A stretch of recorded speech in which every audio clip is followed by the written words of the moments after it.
Never let them stop. See the field, see the field. You got to get loose. Get loose.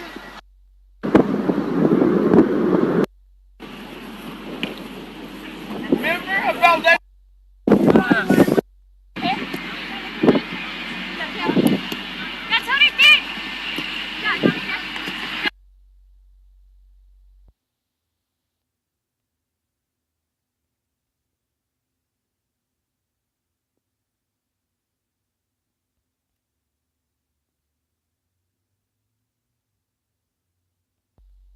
Hey, first practice done.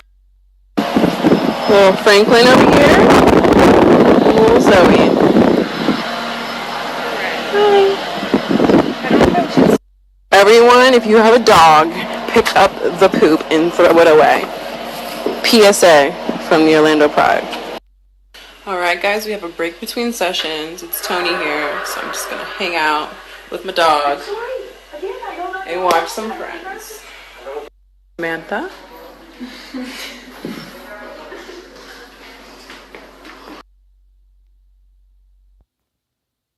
Well, what is she doing?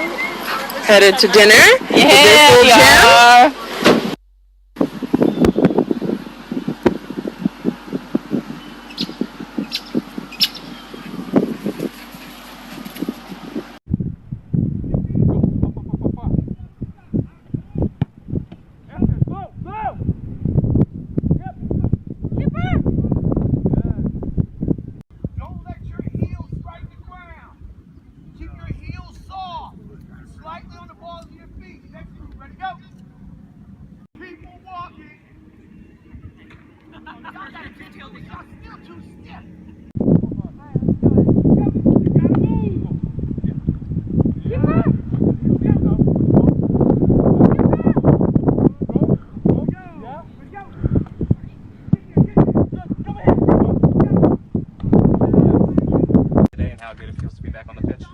Well, firstly, it feels fantastic to be back on the pitch. You know, I've been sitting in an office for 3 months waiting for this day to come around, and generally delighted. Obviously, we've got a whole new squad here. I know some of the players, but there's a lot of players that I don't know. So I think the key thing today was just to get the players out there, get some of their energy out, some of their anxiety, because it's a difficult day for a lot of young players, in particular the first day of training. So it was good to get out and just actually have a look at them play and get them into soccer straight away. And my first impressions are very good. You know, I think there's nobody out there that looks like they're out of place. I think there's nobody out there that looks like they've come back in bad shape. So, you know, the team's in good condition, players are in good condition, and the competition was fairly fierce. So all in all, a very good first day. So you have your first preseason friendly this coming Saturday. What are you looking for in training this week leading into that? Well, again, I think most of this week will be just about actually us having a look at the players and assessing the players, particularly as we've got at least 6 trialists in here. And then as the week goes on, probably a little bit more structure to the practice, and then taking that into the game at the weekend. And again, the game is more about observation, about being able to actually have a look at players in an 11v11.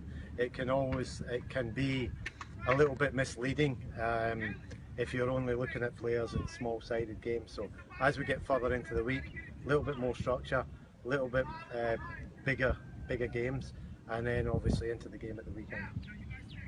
Are there any girls out there that you're kind of looking on to lead the team a bit? Some of the girls that have been around the league and that you brought in, Kaylin Kyle, Sarah Hagan? Yeah, I mean, I think we've already seen that today, and you know, the ones that have been there and are very experienced, likes of Kaylin, Sarah, Becky Edwards, you know, and a few others have already you start them to see them as those mature players and automatic leaders in the group. But I think you know, it's an interesting word, leadership, because I think players lead in different ways, and even young players can get in there and show different leadership qualities as well. Tom, does the dynamic change at all when Ashlyn and Morgan get here later this week? The dynamic will change once those two come in, and once our international players come in, because then hopefully things will step up, you know, even higher than they are at the moment. And obviously we're adding great quality to the squad, so I think when we get all those players back in, then we'll start to see the tempo, we'll start to see the quality, we'll start to see the intensity of training improve. Coach, when do you start working on team chemistry? Well, you're always doing that, to be honest. Are you talking about on or off the field? Or both? I think you're constantly looking at that. Off the field, obviously, the little things like, we have breakfast together, we have lunch together, and if we're training in the afternoon, you have dinner together. The players are already staying in the same apartment block, so that you already look at that, if you like, informal chemistry off the field, and players starting to get on and mix and mingle with each other. And amongst that, we'll obviously do a couple of sort of like team building practices to get everybody to get to know each other a little bit better. On the field, it's just, as I say, as we get further into the pre-season, it's more about the structure of the team, the structure of practices, and then looking at how cohesive players are with one another, and then obviously a little bit more coaching coming into the practices. When do you start incorporating tactics like formation and strategies? Well, when everybody gets it, we'll do some of it this week because we've got a game at the weekend, so we need to get some organisation in preparation for that. But when we have all of our squad here, and then we start to sift out where we think players stand in the squad, you start to get closer to what you think your starting 11 is going to be, then that's when you start getting a little bit more tactical. Can you talk a little bit about what the team plans to do with a reserve side? Obviously, you can only have 20 rostered players. Yeah, we can have 20 roster players and 6 amateur players, and hopefully we're able to get those amateur players, because particularly in an Olympic year, we've got, particularly now that Australia have qualified, Brazil, Canada and the US, we are going to be hit pretty hard at times during the year. So having those extra players is going to be important. Having a strong squad is going to be important. Sorry, I forgot the first part of your question. I'm going to see now. I was just wondering what kind of plan you as an organisation had for that. Oh, the reserve team. Yeah, sorry. Look, the reserve team, or something to support the first team, or the first team squad, will be something we put in place. The clubs put a team in the MLS only a year ago. They've now added another 2 teams to that, which is a significant increase. Some people here now have to actually do a day's work. Just kidding. So it's put an enormous amount of workload on the organisation as it is. So you have to go step by step, and so it's important for us to get this team, to get all that sorted out, to get that stable, and to get the things that we've got in place up and running as best we can. Then we can look at the next step. What are your goals going into the season as you start off today? It's a good question. I mean, we want to be, I certainly believe we've got a squad that can be very competitive in this competition. The unknown factor is that when you put a brand new team together, you're never quite sure how easily or how well it's going to gel, or how things are going to fit in place. Obviously, initially there's that great enthusiasm around the place, but then sort of reality, you get a reality check every now and then. So it's difficult to put a definitive, marker on where we want to be.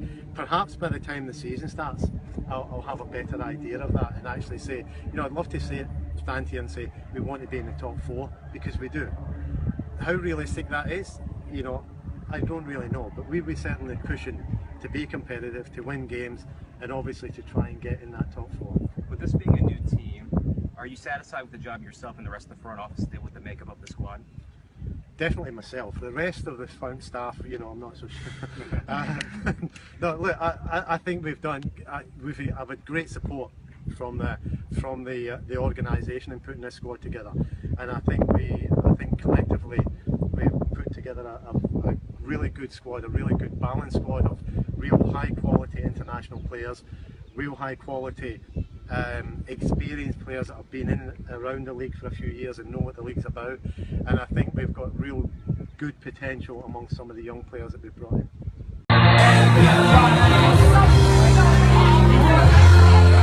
We're looking good.